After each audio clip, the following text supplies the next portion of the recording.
ಎಲ್ರಿಗೂ ನಮಸ್ಕಾರ. ಇಂದು July 28 world hepatitis day ಅಥವಾ ವಿಶ್ವ ಹೆಪಟೈಟಿಸ್ ದಿನ ಎಂದು ಆಚರಣೆ ಮಾಡಲಾಗುತ್ತೆ.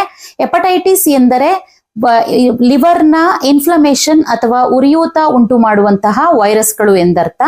ಮೊಟ್ಟ ಮೊದಲ ಬಾರಿಗೆ ಹೆಪಟೈಟಿಸ್ ಬಿ ಎಂಬ ವೈರಾಣುವನ್ನು 1960ರಲ್ಲಿ ಡಾಕ್ಟರ್ ಬಮೂಚ್ ಬ್ಲೂಮಿಂಗ್ ಎಂಬ ವಿಜ್ಞಾನಿ ಅಥವಾ ವೈದ್ಯರು ಪತ್ತೆ ಹಚ್ಚಿದ್ರು. ಹಾಗೂ ಇದರಿಂದ ಉಂಟಾಗುವಂತಹ ಲಿವರ್ ಕ್ಯಾನ್ಸರ್ ಮತ್ತು ಹಲವಾರು ಲಿವರ್ ರೋಗಗಳು ಬರದಂತೆ ತಡೆಯಲು ಲಸಿಕೆಯನ್ನ ಸಹ ಕಂಡುಹಿಡಿದ್ರು. ಸೊ ಇವರು ಲಸಿಕೆಯನ್ನ ಕಂಡುಹಿಡಿದ ಉದ್ದೇಶಕ್ಕಾಗಿ ಇವರಿಗೆ 1976ರಲ್ಲಿ ಗೌರವಾರ್ಥವಾಗಿ ನೊಬೆಲ್ ಪ್ರಶಸ್ತಿಯನ್ನು ಸಹ ನೀಡಲಾಗಿದೆ. ಹಾಗೆ WHO ಇವರ ಹುಟ್ಟುಹಬ್ಬವಾದ ಜುಲೈ 28 ವಿಶ್ವ ಹೆಪಟೈಟಿಸ್ ದಿನ ಎಂದು ಆಚರಣೆ ಮಾಡಲು ಘೋಷಣೆ ಸಹ ಮಾಡಿದೆ. ಈ ಹೆಪಟೈಟಿಸ್ ನಲ್ಲಿ 5 ಪ್ರಕಾರಗಳು: hepatitis A, B, C, D ಮತ್ತು ಇ. ಅದರಲ್ಲಿ ಹೆಪಟೈಟಿಸ್ ಎ ಮತ್ತು ಬಿ ಗೆ ಈಗಾಗಲೇ ಲಸಿಕೆಗಳನ್ನ ಕಂಡುಹಿಡಿಯಲಾಗಿದೆ.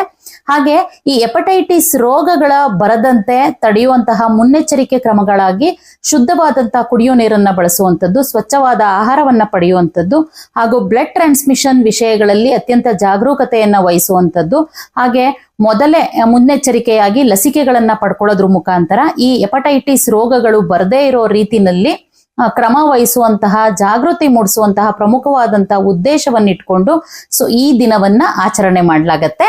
ಧನ್ಯವಾದಗಳು.